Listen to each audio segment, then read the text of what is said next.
అసలు అందం అంటే ఏంటి? అది రూపమో, రంగో, అలంకారమో కాదు. ఏ ఒక్కరి జడ్జ్మెంటో, అభిప్రాయమో కాదు. ఒక కవి వర్ణనో, చిత్రకారుడి బొమ్మో కాదు. మరేంటది? అందమంటే గుణం.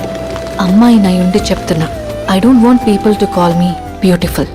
దాని బదులు నీది కష్టపడే తత్వం, నీలో కరుణ ఉంది, నీకు ధైర్యం ఎక్కువ, నువ్వు తెలివైన దానివంటే నాకు సంతోషం. Address us by our qualities. MS Subbalakshmi అంటే భక్తి, అందం కాదు. మదర్ తెరెసా అంటే కరుణ, అందం కాదు.